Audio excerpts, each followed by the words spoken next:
Hello दोस्तों, क्या आपने कभी सोचा है कि हम इस दुनिया में क्यों आए हैं? हमारा असली उद्देश्य क्या है? हम दिन रात भाग रहे हैं सक्सेस के पीछे, रिलेशनशिप्स के पीछे, वेल्थ के पीछे, बट स्टिल कहीं ना कहीं एक एमने से क्या हमारी लाइफ का कोई हायर पर्पस है या बस एक एंडलेस साइकिल है? खुशी, दुख, मेहनत और फिर अंत में शून्यता। शायद आप ने भी कभी अपने आप से ये सवाल पूछे होंगे जब हम किसी बड़ी प्रॉब्लम में होते हैं, जब हमारा मन अशांत होता है, जब कोई अपना हमें छोड़कर चला जाता है, जब हम हार मानने की कगार पर होते हैं, तब एक ही ख्याल आता है, अब क्या भगवद गीता एक ऐसी किताब जिसे सिर्फ धार्मिक ग्रंथ कहना गलत होगा? ये कोई मिथोलॉजी नहीं, ये एक लाइफ मैनुअल है। एक ऐसी किताब जो हर इंसान के लिए है, चाहे वह किसी भी रिलीजन, कास्ट या बैकग्राउंड से हो। इस किताब में वो टाइमलेस विजडम है जो सेंचुरी से लोगों की जिंदगी बदल रही है। स्टीव जॉब्स से लेकर एल्बर्ट आइंस्टाइन तक कितने ही महान लोगों ने गीता से इंस्पिरेशन ली है। लेकिन असली सवाल ये है, क्या गीता आज भी हमारे लिए रिलेवेंट है? क्या उसमें वो आंसर्स है जो हमें अपनी डेली लाइफ की प्रॉब्लम्स को सॉल्व करने में हेल्प कर सकते हैं? आज की दुनिया में हम टेक्नोलॉजी से कनेक्टेड हैं, लेकिन खुद से डिस्कनेक्टेड। हमारे पास नॉलेज है लेकिन इनर पीस नहीं है। स्मार्ट है लेकिन हैप्पी नहीं। हम स्ट्रांग दिखते हैं लेकिन अंदर से कितने ही लोग टूटे हुए हैं। और यहीं पर भगवद गीता हमारी मदद करती है। ये सिर्फ एक स्पिरिचुअल किताब नहीं, बल्कि माइंड सेट शिफ्ट की है। आज हम भगवद गीता के पहले 5 अध्यायों की बात करेंगे, जहां से ये पूरी जर्नी शुरू होती है। इमेजिन कीजिए एक युद्ध का मैदान, चारों तरफ सिर्फ युद्ध की ध्वनि, तलवारों की चमक, सैनिकों की गर्जना, और बीच में खड़ा एक योद्धा जो सबसे महान वीरों में से एक है, लेकिन आज वो लड़ नहीं सकता। अर्जुन, जो अब तक हजारों युद्ध जीत चुका था, आज कंफ्यूजन और डर में डूबा हुआ है। उसकी हालत ठीक वैसी ही है जैसी हमारी होती है जब लाइफ हमें ऐसे मोड़ पर ले आती है जहां हमें समझ नहीं आता कि आगे क्या करे। क्या आपको कभी ऐसा लगा है कि आपके सामने 2 रास्ते हैं, लेकिन आप कंफ्यूज हैं कि कौन सा सही है? कभी ऐसा महसूस हुआ है कि आपकी लाइफ की सारी मेहनत, सारे सपने अचानक मीनिंगलेस लगने लगे? अर्जुन भी इसी कंफ्यूजन में था, और यहीं पर भगवान श्री कृष्ण ने जो बातें कही वो सिर्फ अर्जुन के लिए नहीं थी, वो हमारे लिए भी थी। तो क्या आप रेडी है इस अद्भुत जर्नी के लिए? इस वीडियो में हम गीता के इन पहले 5 अध्यायों की गहराई में जाएंगे। हम देखेंगे कि कैसे इन एंड शब्दों में मॉडर्न लाइफ की हर प्रॉब्लम का सलूशन छिपा है। और सबसे खास बात, ये सिर्फ एक कहानी नहीं, ये आपकी अपनी कहानी है। अध्याय 1, अर्जुन विषाद योग। क्या आपने कभी ऐसा महसूस किया है कि जिंदगी आपको एक ऐसे मोड़ पर ले आई है जहां से आगे बढ़ने की हिम्मत नहीं हो रही, जहां सब कुछ धुंधला लग रहा है, जहां सही और गलत में फर्क करना मुश्किल हो गया है? कभी ऐसा हुआ है कि आपने जो सालों तक सोचा, जो सपने देखे, जिन चीजों के लिए मेहनत की, वो सब अचानक बेमतलब लगने लगे? ये वही स्थिति है जिसमें अर्जुन खुद को पाता है, कंफ्यूजन, डर और गहरे इमोशनल टर्मल में डूबा हुआ। और अगर हम अपनी जिंदगी पर नजर डालें तो अर्जुन की ये स्थिति सिर्फ उसकी नहीं, हम सबकी है। जब हम बचपन से बड़े होते हैं तब हमें सिखाया जाता है कि स्ट्रांग बनो, फेयरलेस बनो, डिसीजंस लो, हार मत मानो। लेकिन कभी कभी ऐसा वक्त आता है जब हमारी स्ट्रेंथ ही हमारी सबसे बड़ी वीकनेस बन जाती है। हम इतने डिसीजंस ले चुके होते हैं, इतनी जिम्मेदारियां उठा चुके होते हैं, इतनी उम्मीदें जोड़ चुके होते हैं कि अचानक जब लाइफ हमें एक टफ चॉइस देती है तो हम फ्रीज हो जाते हैं। हमें समझ ही नहीं आता कि क्या करें। और तब हम अपने आप से वही सवाल पूछते हैं जो अर्जुन ने कृष्ण से पूछा था, अब मैं क्या करूं? अर्जुन, जो एक महान योद्धा था, जिसने कभी भी युद्ध से मुंह नहीं मोड़ा था, वो आज अपने ही विचारों से हार रहा था। वो जानता था कि उसे क्या करना चाहिए, लेकिन उसका मन उसे रोक रहा था। क्या आपको कभी ऐसा महसूस हुआ है कि आपका दिल कुछ और कहता है, लेकिन आपका दिमाग कुछ और कि आप जानते हैं आपको आगे बढ़ना है, लेकिन अंदर से एक आवाज कहती है क्या ये सही है। हमारी लाइफ में भी ऐसे मट आते हैं जब हमें कोई बड़ा फैसला लेना होता है, करियर में, रिलेशनशिप्स में, फैमिली में। कभी कभी हम दो ऐसे रास्तों के बीच फंस जाते हैं जहां एक रास्ता ड्यूटी का होता है और दूसरा इमोशंस का। और जब इमोशंस ओवर पावर करने लगते हैं तब कंफ्यूजन बढ़ता है। अर्जुन के लिए ये सिर्फ एक युद्ध नहीं था, ये उसकी वैल्यूज, उसकी बिलीव्स और उसके इमोशंस की अल्टीमेट टेस्ट थी। और यही टेस्ट तो हमारी लाइफ में भी होती है, जब हमें किसी टफ डिसीजन का सामना करना पड़ता है, जब हमें कुछ सैक्रिफाइस करना पड़ता है, जब हमें किसी अपने से दूर जाना पड़ता है, जब हमें वो करना पड़ता है जो हम नहीं करना चाहते। तब वही कॉन्फ्लिक्ट हमारे अंदर भी चलता है जो अर्जुन के अंदर चल रहा था। क्या ये सही है, क्या ये गलत है? अगर मैंने ये फैसला लिया तो क्या होगा? अगर मैंने वो रास्ता चुना तो क्या मैं खुश रहूंगा? क्या मेरे डिसीजन सही है? क्या मैं हार रहा हूं? यही सवाल अर्जुन के भी थे और यही सवाल हमारे भी हैं। लेकिन यहां एक और गहरी बात छुपी हुई है। अर्जुन सिर्फ इसलिए नहीं हारा था क्योंकि वो डर गया था, बल्कि इसलिए क्योंकि उसने अपनी सिचुएशन को एक लिमिटेशन की तरह देखा, ना कि एक अपॉर्चुनिटी की तरह।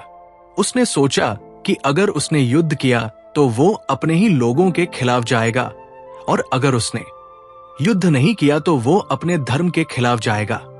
दोनों सिचुएशंस में उसे हार दिख रही थी, लेकिन क्या सच में वो हार थी? हमारी लाइफ में भी जब हम एक टफ सिचुएशन में होते हैं तो हम सिर्फ दो ही ऑप्शंस देखते हैं, या तो हम हार रहे होते हैं या जीत रहे होते हैं। लेकिन असल में लाइफ कभी ब्लैक और व्हाइट नहीं होती, हमेशा एक तीसरा ऑप्शन होता है, विजडम का, क्लैरिटी का और सही समझ का। भगवत गीता का पहला अध्याय हमें यह सिखाता है कि हमारी लाइफ में जो भी कंफ्यूजन आता है वो असल में एक बहुत बड़ा सिग्नल होता है कि हम किसी बड़े बदलाव के लिए तैयार हैं। जब भी हमें कोई बड़ा डिसीजन लेना होता है, जब भी हमारी सोच हमें रोकने लगती है, जब भी हम अपने ही विचारों में उलझ जाते हैं, तो हमें समझ जाना चाहिए कि हमें सिर्फ सही गाइडेंस की जरूरत है। अर्जुन के पास कृष्ण थे जिन्होंने उसे सही रास्ता दिखाया, लेकिन हम सबके पास भी एक कृष्ण होते हैं। कभी वो हमारे पेरेंट्स होते हैं, कभी हमारे टीचर्स, कभी कोई दोस्त, और कई बार वो गाइडेंस खुद हमारे अंदर होती है, लेकिन हम उसे सुनते नहीं क्योंकि हमारा मन डर से, गिल्ट से, इमोशन से भर चुका होता है। तो आज जब भी आपकी लाइफ में कोई ऐसा मोमेंट आए जब आपको लगे कि आप स्टक है, जब आपको लगे कि आप आगे नहीं बढ़ सकते, जब आपको लगे कि आपको क्लैरिटी नहीं मिल रही, तब याद रखिए ये सिर्फ कंफ्यूजन नहीं है, ये एक पचटी है, एक नया रास्ता खोजने की, एक नई सोच अपनाने की और अपने अंदर के डर से बाहर निकलने की। भगवत गीता का पहला अध्याय सिर्फ अर्जुन की कहानी नहीं, ये हमारी कहानी है। हर वह इंसान जो किसी डिसीजन में फंसा है, हर वो इंसान जो इमोशंस और ड्यूटी के बीच झूल रहा है, हर वो इंसान जो ये नहीं समझ पा रहा कि सही क्या है और गलत क्या, उसके लिए ये अध्याय एक मिरर है। अब सवाल यह है, क्या हम अर्जुन की तरह अपने सवालों में ही उलझे रहेंगे या हम कृष्ण की गाइडेंस को एक्सेप्ट करेंगे और अपने जवाब खुद खोजे? चुनाव हमारा है।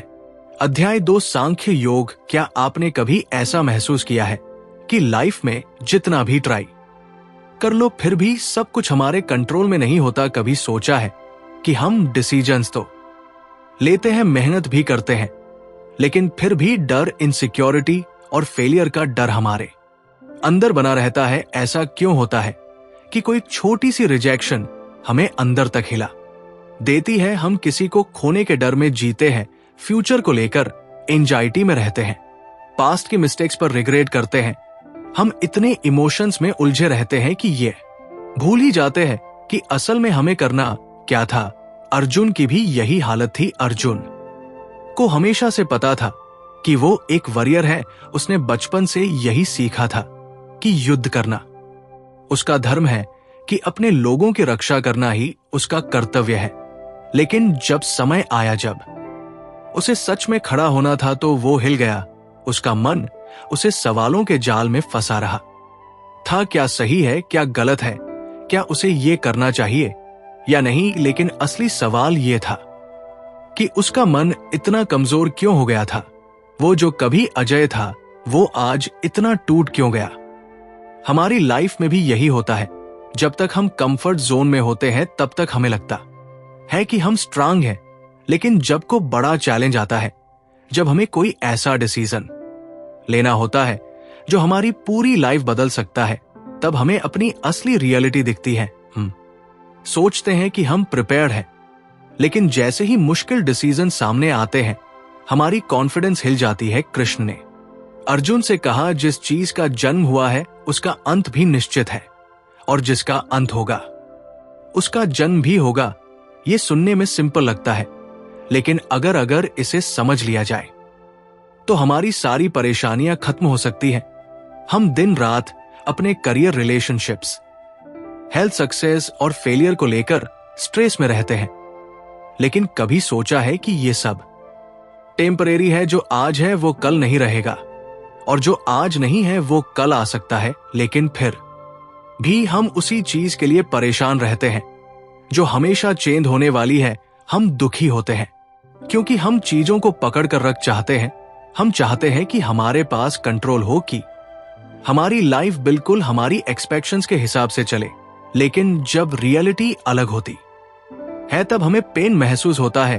अर्जुन का भी यही हाल था। वो चाहता था कि जो सिचुएशन उसके सामने खड़ी है वो उसके हिसाब से हो, लेकिन लाइफ कभी किसी के हिसाब से नहीं चलती। कृष्ण ने उससे कहा, जो हुआ अच्छा हुआ, जो हो रहा है अच्छा हो रहा है, और जो होगा वो भी अच्छा ही होगा। सुनने में ये एक सिंपल लाइन लग सकती है, लेकिन क्या हमने कभी इसे ट्रूली एक्सेप्ट किया है? क्या हमने कभी सोचा है कि जो चैलेंज आज हमारे सामने है वही हमें और स्ट्रांग बना रहे है? क्या हमने कभी महसूस किया है कि लाइफ की सबसे पेनफुल सिचुएशन ही हमें सबसे बड़ा लेसन देती है? हम अपनी जिंदगी में बहुत बार अर्जुन की तरह बिहेव करते हैं। जब तक चीजें हमारे हिसाब से चलती है तब तक हम खुश होते हैं, लेकिन जैसे ही कोई मुश्किल आती है हम पैनिक कर जाते हैं, डिसीजन लेने से डरने लगते हैं, खुद पर डाउट करने लगते हैं।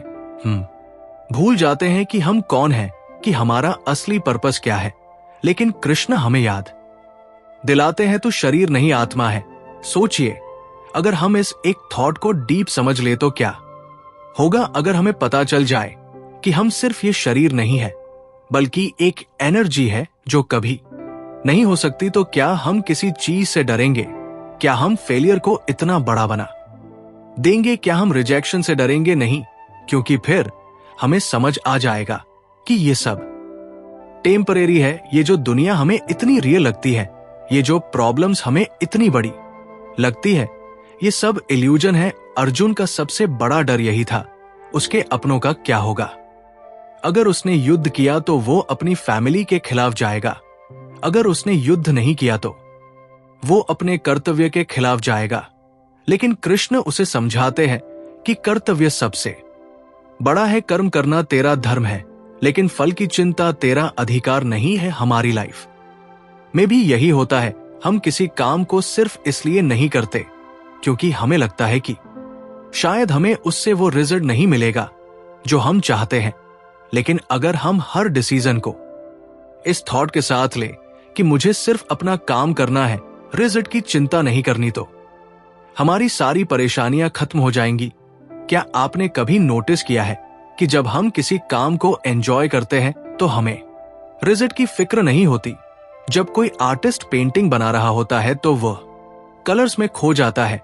जब कोई म्यूजिशियन गा रहा होता है तो वो सुरों में बजाता है। जब कोई राइटर लिख रहा होता है तो वो शब्दों में डूब जाता है, क्योंकि वह कर्म कर रहा होता है लेकिन रिजल्ट की चिंता नहीं कर रहा होता।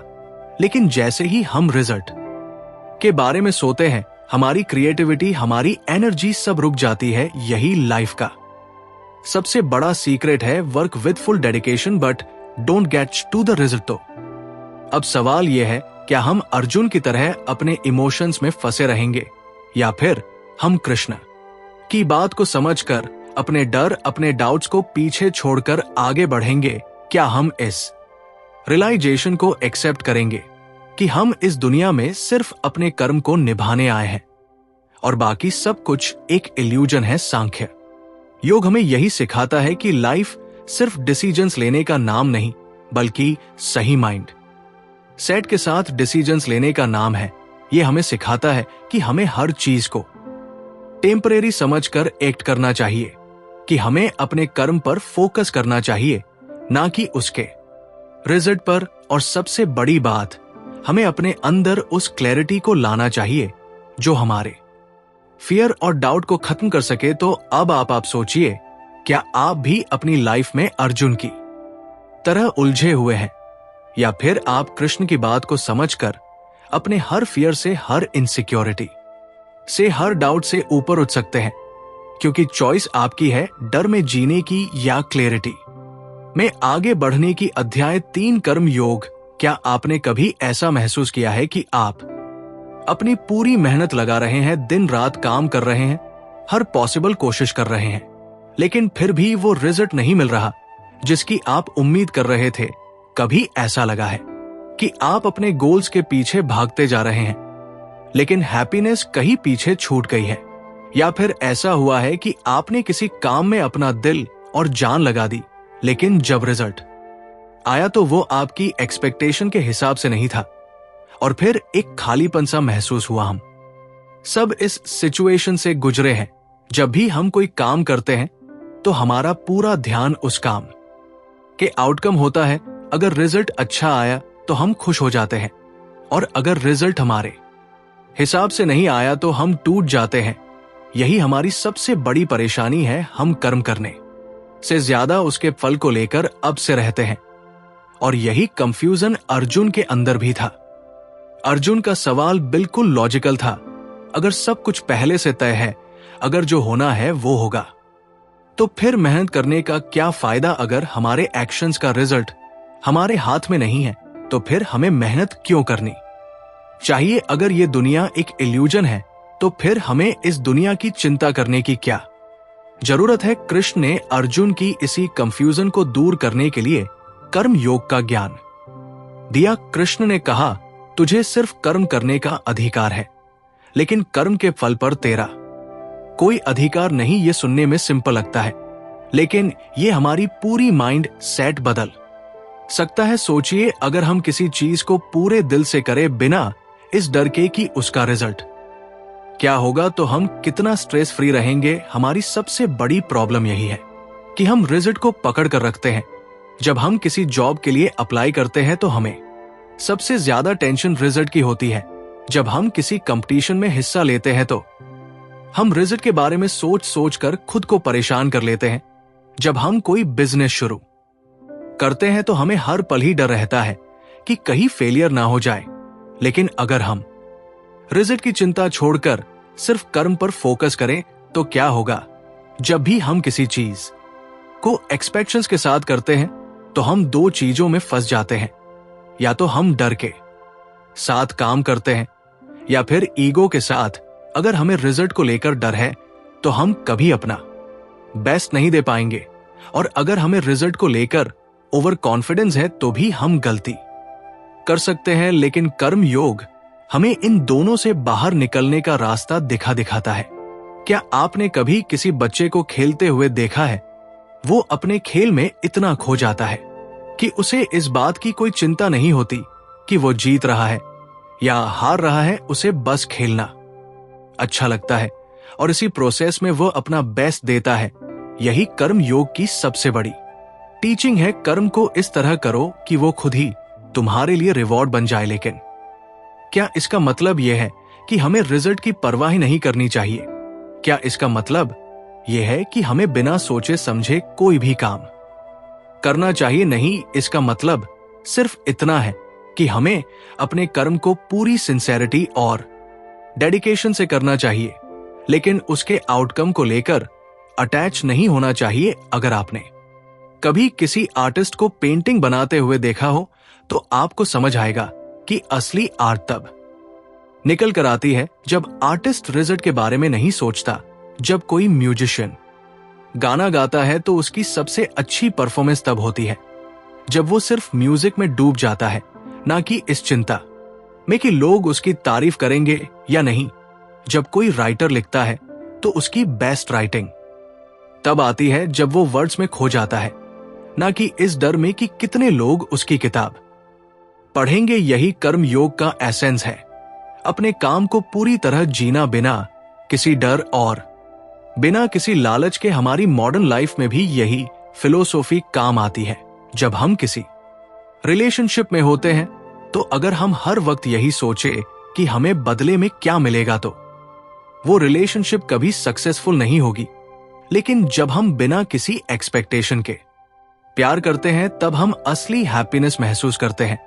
जब हम किसी दोस्त की मदद करते हैं तो अगर हम बदले में कुछ एक्सपेक्ट करें तो वो मदद नहीं एक डील बन जाती है। लेकिन जब हम बस दिल से किसी की मदद करते हैं तब हमें असली सेटिस्फैक्शन मिलता है। यही कर्म योग की ताकत है। डिटैचमेंट के साथ एक्शन। कृष्ण अर्जुन से कहते हैं, अगर तू निष्काम भाव से कर्म करेगा तो तेरा हर कार्य पूजा बन जाएगा। सोचिए, अगर हम अपनी डेली लाइफ में इस थॉट को अप्लाई करें तो हमारी पूरी लाइफ चेंज हो सकती है। इमेजिन कीजिए कि आप अपने काम में इतने इवॉल्वर्ड हो जाएं कि आपको बस काम करने की खुशी मिले, ना कि रिजल्ट की चिंता। इमेजिन कीजिए कि आप कोई भी गोल सिर्फ इसीलिए चेज करें क्योंकि आपको उसे अचीव करने में मजा आता है, ना कि सिर्फ इसलिए कि आपको दूसरों से तारीफ चाहिए।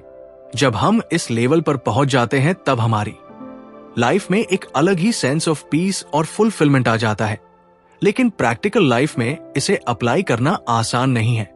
हमें बचपन से यही सिखाया गया है कि रिजल्ट ही सबसे ज्यादा इंपॉर्टेंट होता है। हमें हमेशा सिखाया गया है कि अगर हम कोई काम करना है तो उसका कोई ना कोई फायदा जरूर होना चाहिए।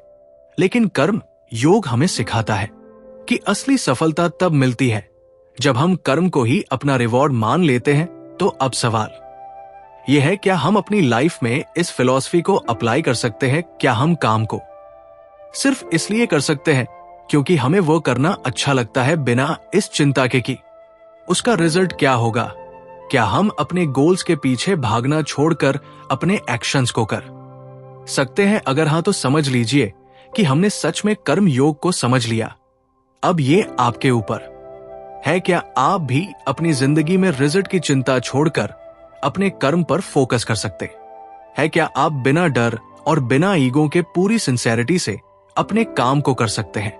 क्या आप उस लेवल पर पहुंच सकते हैं जहां आपका हर एक्शन, हर डिसीजन एक पूजा बन जाए? कृष्ण ने अर्जुन को यह ज्ञान दिया था, लेकिन असल में यह हर इंसान के लिए था। ये सिर्फ एक युद्ध की बात नहीं थी, ये पूरी लाइफ की फिलॉसफी थी। और अगर हम इसे समझ ले तो हमारी पूरी जिंदगी बदल सकती है। अब चॉइस आपकी है, रिजल्ट के बारे में सोच सोचकर परेशान होने की या फिर अपने कर्म को अपना धर्म मानकर आगे बढ़ने की। अध्याय 4 ज्ञान कर्म संन्यास योग। क्या आपने कभी सोचा है कि इस दुनिया में सबसे ज्यादा कंफ्यूजन किस चीज को लेकर है? पैसा, रिश्ते, सफलता नहीं। सबसे ज्यादा कंफ्यूजन हमारे अपने जीवन को लेकर है।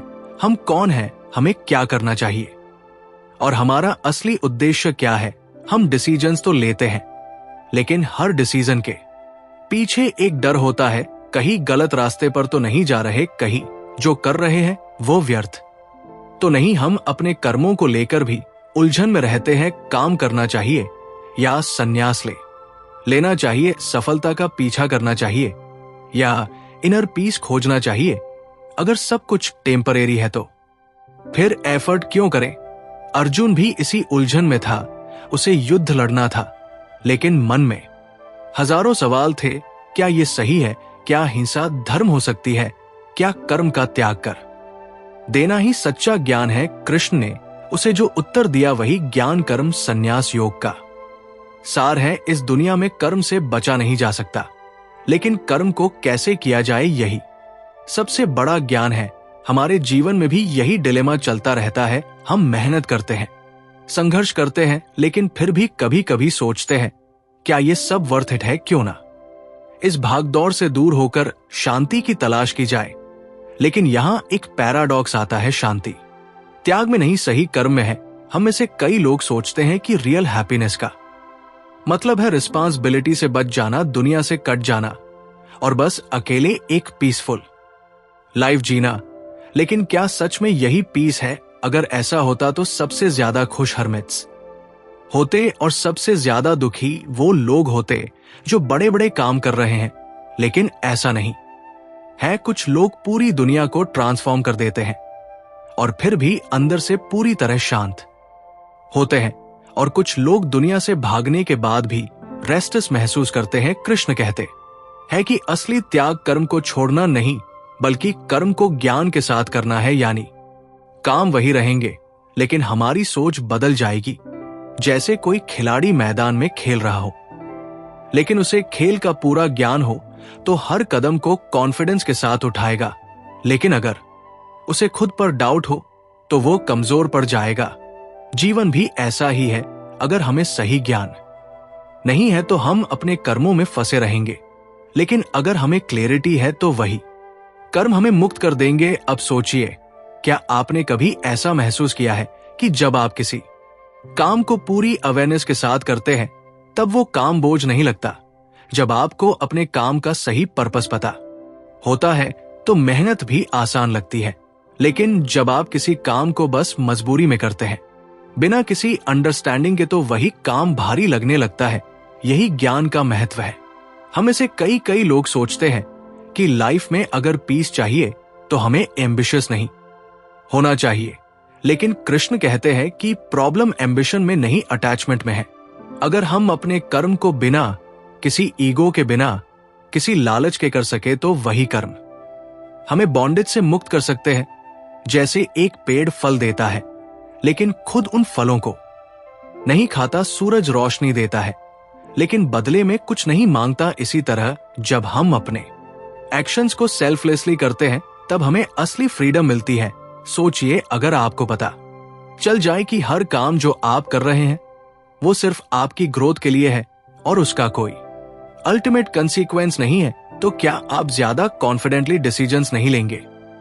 जब हम किसी गेम को खेलते हैं तो हमारा पूरा फोकस खेल पर होता है, जीतने पर नहीं, और इसी वजह से हम बेस्ट परफॉर्मेंस देते हैं।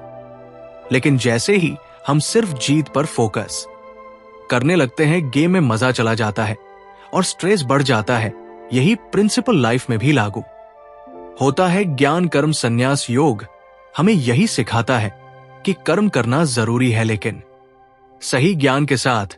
जब हमें समझ आ जाता है कि ये दुनिया एक कंटिन्यूअस फ्लो है और हम बस एक मीडियम है, तब हमारे एक्शंस में एक अलग ही एनर्जी आ जाती है। फिर हम किसी काम को सिर्फ रिवॉर्ड के लिए नहीं करते, बल्कि क्योंकि वह करना हमारा धर्म है। अक्सर लोग सोचते हैं कि त्याग का मतलब होता है दुनिया छोड़ देना, काम करना बंद कर देना और एकांत में चले जाना। लेकिन कृष्ण बताते हैं कि असली संन्यास त्याग में नहीं, सही सोच में है। त्याग बाहर से नहीं, अंदर से होना चाहिए। अगर मन में इच्छा है तो भले ही आप जंगल में चले जाएं, फिर भी शांति नहीं मिलेगी। लेकिन अगर मन में क्लैरिटी है तो आप बैटलफील्ड में खड़े होकर भी शांत रह सकते हैं। हमारी मॉडर्न लाइफ में भी यही प्रिंसिपल काम करता है। क्या आपने कभी नोटिस किया है कि कुछ लोग एक ही तरह का काम करके स्ट्रेस में रहते हैं और कुछ लोग उसी काम को एंजॉय करते हैं? फर्क नॉलेज का है। जो लोग अपने कर्म को हायर पर्पस से जोड़ देते हैं, उनके लिए हर एक्शन मीनिंगफुल बन जाता है। लेकिन जो लोग सिर्फ शॉर्ट टर्म गोल्स पर फोकस करते हैं, उनके लिए हर फेलियर एक दुखद कहानी बन जाती है। कृष्ण हमें यही समझाते हैं, अगर हमें असली फ्रीडम चाहिए तो हमें अपने कर्म के पीछे छिपे हायर नॉलेज को समझना होगा। कर्म को प्रॉब्लम की तरह नहीं, अपॉर्चुनिटी की तरह देखना होगा। जब हम ऐसा करते हैं तब हम हर स्थिति में शांत रह सकते हैं, क्योंकि हमें पता होता है कि हमारा काम बस एक्शन लेना है, रिजल्ट अपने आप आएगा। अब सोचिए, क्या आप भी अपनी लाइफ में इस नॉलेज को अप्लाई कर सकते हैं?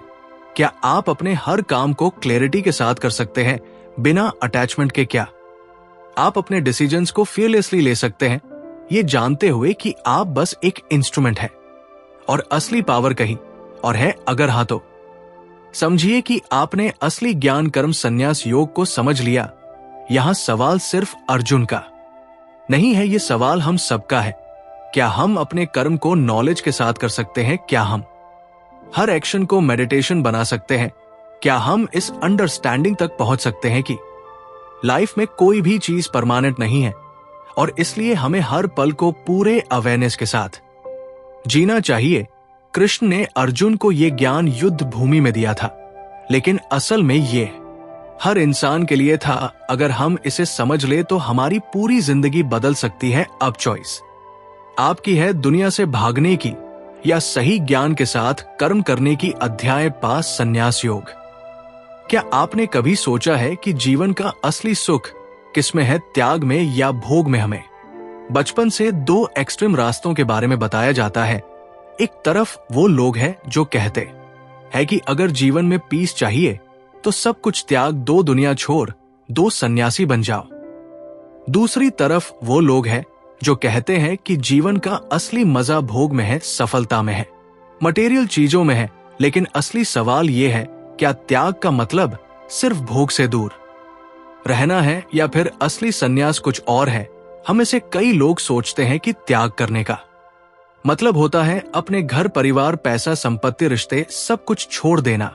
लेकिन क्या ये सच में त्याग है? अगर मन में इच्छाएं बनी रहे तो क्या बाहरी चीजें छोड़ देने से सच्चा सन्यास आ सकता है?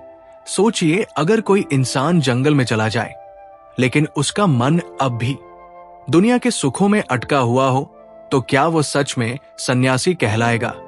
और दूसरी तरफ कोई इंसान दुनिया में रहकर, अपने परिवार और समाज के बीच रहकर भी भीतर से पूरी तरह शांत हो, तो क्या वह सन्यासी नहीं कहलाएगा? कृष्ण कहते हैं कि सच्चा सन्यास त्याग में नहीं, दृष्टि में है। सन्यास का मतलब ये नहीं कि आप अपने कर्तव्यों से भाग जाए, बल्कि ये समझना कि आप जो कुछ भी कर रहे हैं वो सिर्फ एक माध्यम है, एक जिम्मेदारी है, लेकिन आपकी असली पहचान इससे कहीं आगे है।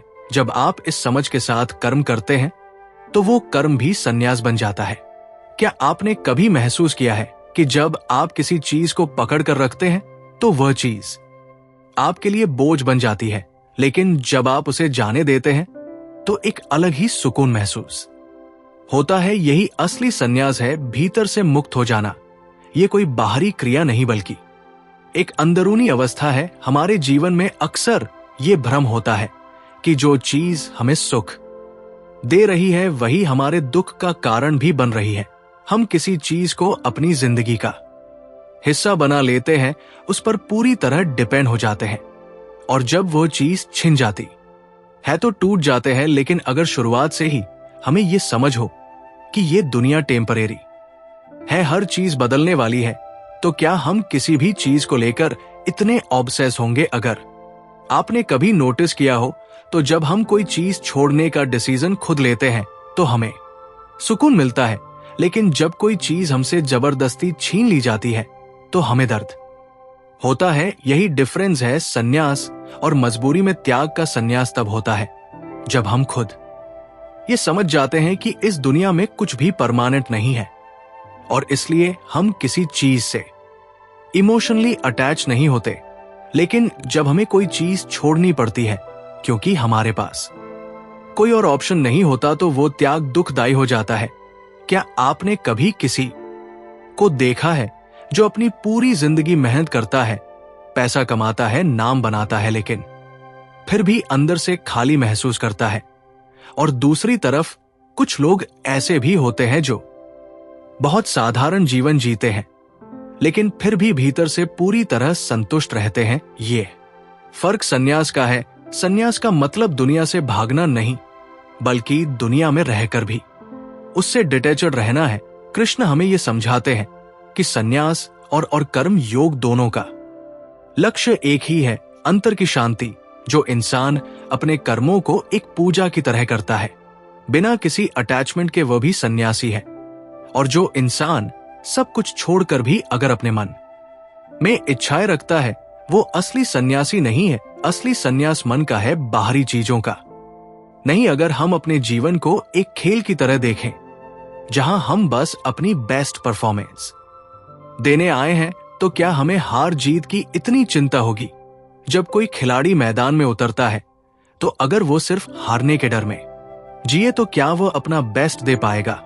लेकिन अगर वो पूरे दिल से खेलता है, ये जानते हुए कि हार जीत मायने नहीं रखती, बल्कि खेलना ही असली आनंद है, तो वो अपने हाईएस्ट पोटेंशियल तक पहुंच सकता है। यही सन्यास की असली भावना है, कर्म करते जाना, लेकिन उससे बंधे बिना। सोचिए, अगर हम अपनी जिंदगी को भी इसी प्रिंसिपल पर जिए तो तना सुकून मिलेगा। हम हर काम को पूरे मन से करेंगे, लेकिन उससे किसी भी तरह की एक्सपेक्टेशन नहीं रखेंगे। हमें जो भी रिस्पॉन्सिबिलिटीज दी गई है उन्हें पूरी सिंसेरिटी से निभाएंगे, लेकिन इस डर के बिना कि हमें बदले में क्या मिलेगा। यही असली फ्रीडम है, यही असली संन्यास है। हमारी प्रॉब्लम यह है कि हम चीजों को छोड़ना नहीं चाहते। हम रिलेशनशिप्स में रहते हैं, लेकिन हमेशा ये डर लगा रहता है कि कहीं ये रिश्ता टूट ना जाए। हम नौकरी करते हैं, लेकिन हमेशा इस चिंता में रहते हैं कि कहीं प्रमोशन ना रुके। हम बिजनेस करते हैं, लेकिन हमेशा डर लगा रहता है कि कहीं नुकसान ना हो जाए। लेकिन अगर हम इन सबसे डिटैचड रहना सीख ले तो क्या हमें इतना स्ट्रेस होगा? कृष्ण हमें ये नहीं कहते कि कोई एम्बिशन मत रखो, कोई सक्सेस मत चाहो। वो बस ये समझाते हैं कि अगर तुम सक्सेस को पकड़ कर रखोगे तो वह तुम्हारे लिए बोझ बन जाएगी, लेकिन अगर तुम उसे बस एक जर्नी की तरह देखोगे तो तुम हर परिस्थिति में शांत रह पाओगे। यही असली संन्यास है। अब सवाल यह है, क्या हम भी इस फिलॉसफी को अपनी लाइफ में अप्लाई कर सकते हैं? क्या हम भी अपने कर्म को पूरी सिंसेरिटी के साथ कर सकते हैं, लेकिन बिना किसी अटैचमेंट के? क्या हम ये समझ सकते हैं कि लाइफ में कुछ भी परमानेंट नहीं है और इसलिए किसी भी चीज से बंधे रहना सिर्फ हमारे दुख का कारण बनेगा? अगर हां, तो हम सच में संन्यास योग को समझ पाए हैं। अर्जुन को कृष्ण ने यही सिखाया था। सच्चा संन्यास भागने में नहीं, एक्सेप्टेंस में है। जब हम अपने कर्मों को, अपनी जिम्मेदारियों को, अपनी परिस्थितियों को पूरी तरह एक्सेप्ट कर लेते हैं, लेकिन उनसे इमोशनली अटैच नहीं होते, तब हमें असली शांति मिलती है। अब ये आपके ऊपर है, क्या आप भी इस समझ तक पहुंच सकते हैं? क्या आप भी त्याग और भोग के बीच के इस कंफ्यूजन से मुक्त होकर असली शांति की ओर बढ़ सकते हैं? कृष्ण का ये ज्ञान सिर्फ अर्जुन के लिए नहीं था, ये हमारे लिए भी उतना ही महत्वपूर्ण है। अगर हम इसे समझ ले तो हमारी पूरी जिंदगी बदल सकती है। अब चॉइस आपकी है, दुनिया से भागने की या दुनिया में रहकर भी उससे मुक्त रहने की।